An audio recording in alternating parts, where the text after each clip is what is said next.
নমস্কার। আজকে রান্না করে চলে আসলাম। গ্যাসে রান্না করব না উনুনে রান্না করব। তা আজকে কি কি রান্না করতেছি আপনাদের সঙ্গে শেয়ার করব। আজকে হবে বাঁধাকপির সবজি, হবে আলু দিয়ে মটরশুঁটি দিয়ে, আর ডাঁটা পাতা শাক কেটে নিয়েছি। ডাঁটা পাতা শাক হবে রসুন দিয়ে, আর মাছ পেঁয়াজি করব। তা আপনাদের সঙ্গে শেয়ার করবো কি কি করতেছি। তাই এখন মাছগুলোকে ভেজে নেব। কড়াইতে তেল দিয়ে দিলাম, হলুদ নুন দিয়ে মাছগুলোকে আগে মেখে নেব।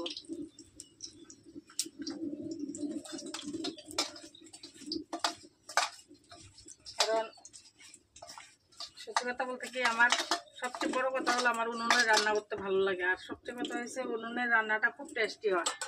এখন তো বর্ষার সিজন নেই, যার জন্য এখানে রান্না করতে পারি। বর্ষা হলে আর পারবো না, কারণ কি এখানে জল বৃষ্টি হবে, বৃষ্টি চলে আসবে, তাই আর পারবো না। যতদিন বর্ষা না হয় ততদিন আমি উনুনে রান্না করার চেষ্টা করতেছি। কারণ অনেক লাকড়ি, বন্যার জলে গাছগুলো মরে গেছে, ওইগুলো কেটে নিয়েছি সবগুলো। অনেকগুলো লাকড়ি হয়ে গেছে। তো এগুলো জ্বালানোর জন্য একটা না কিছু তো কিছু চাই। আমাদের ঘরে চুলা নেই, এমনিতে আলাদা করে চুলা করেছি। কারণ অনেক সময় কোনো অনুষ্ঠান করতে হলে সেটা দিয়ে করা যায়। কারণ একটা চুলো থাকলে বাড়ির মধ্যে যে কোনো বেড়া, বাউন্ডারি বেড়াটা নষ্ট হলে ওইগুলো জ্বালানো যায়। তাই দুটাও চুলো করে নিয়েছি। একটার মধ্যে বড় অনুষ্ঠান হলে করি এটার মধ্যে, আর এটার মধ্যে রান্না টান্না করি। তা আপনাদের সঙ্গে শেয়ার করার জন্য বসে পড়েছি। ভালো লাগে আমার রান্না করতে, কোনো অসুবিধা হয় না। যে চুলোতে রান্না করতে অলসতা, সে অলসতাটা আমার মধ্যে আসে না। আমার ভালো লাগে চুলো রান্না। কারণ আমার তার জন্য উনুনে আমি বসে পড়ি। মেয়েরা করতে চায়, ওদেরকে দেই না, নিজে করার চেষ্টা করি। কারণ কি, ওরা ঘরের কাজ বাচ্চাদেরকে নিয়ে সামাল দিতে ওদের সময় লেগে যায়। তো নিজে নিজে করি। আমার চুলোতে রান্না করতে ভালো লাগে, তার জন্য চলে আসে। বলতে পারেন যে দুইটা মেয়ে আছে, তাইলে আপনি কেন রান্না করতেছেন? আসলে সত্যি কথা বলতে কি, আমার ভালো লাগে রান্না করাটা, আমার খুব ভালো লাগে, তার জন্য চলে আসে। তাই এখন তো চুলো বলে কথা, চুলোতে তো আরো আগে ভালো লাগে। গ্যাসে তেমন একটা ভালো না লাগলে ওদেরকে ছেড়ে দেয়, কিন্তু চুলোতে নিজে করি, ভালো লাগে নিজে করতে। সকালবেলা ওরা ভাত করে নিয়েছে এখান থেকে, আমি বাকিগুলো করবো এখন। তাই আপনাদের সঙ্গে শেয়ার করবো এগুলো কী করতেছি না করতেছি। ভালো লাগে সত্যি কথা, আপনাদের সঙ্গে শেয়ার না করলে সেটা ভালো লাগে না, তাই বসে পড়েছি। তাই আপনারা পাশে থাকবেন, দেখতে থাকবেন কী কী করতেছি। মাছগুলো ভেজে নিয়েছি, এখন এগুলো তুলে নেব।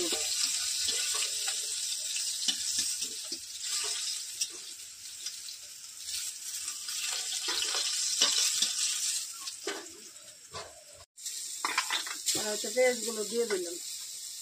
মাছ পেঁয়াজি করবো, পেঁয়াজগুলো একটু নেড়ে চেড়ে দিলে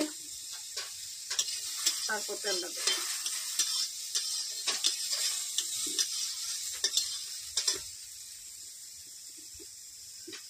এখন তেল দিয়ে দিই।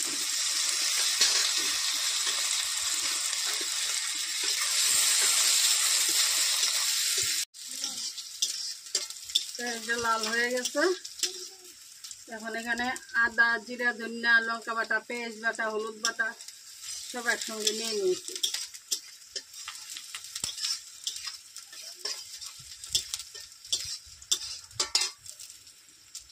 এখন এগুলো দিয়ে দেবো।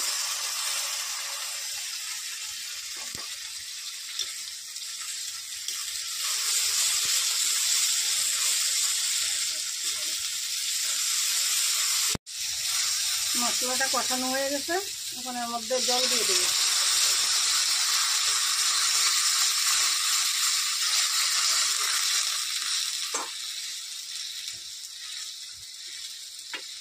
স্বাদ মতো নুন দিয়ে দেবো।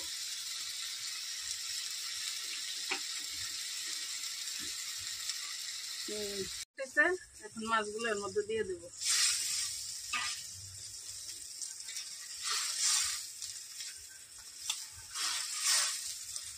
মাছের ঝোলটা হয়ে গেছে, এখন এর মধ্যে ধনিয়া পাতা দিয়ে দিলাম।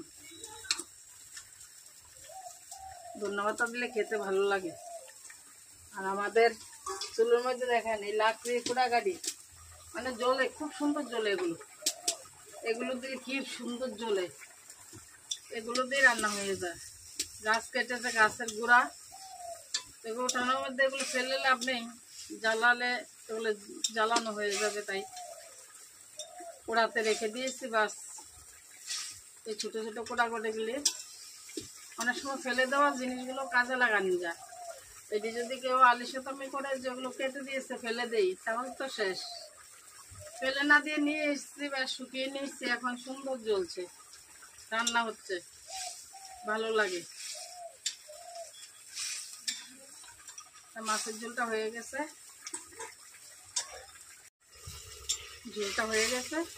আর শুকাবো না, কারণ শুকিয়ে গেলে মাছের ঝোলটা খেতে ভালো লাগবে না। একটু ঝোল তো চাই, একটু ঝোল রাখলাম।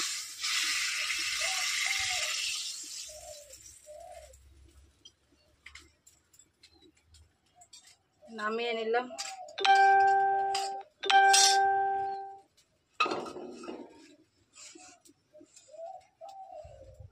মাছের ঝোলটা কেমন হয়েছে দেখুন, কমেন্ট করে বলবেন। ধন্যবাদ সবাইকে, ভালো থাকবেন।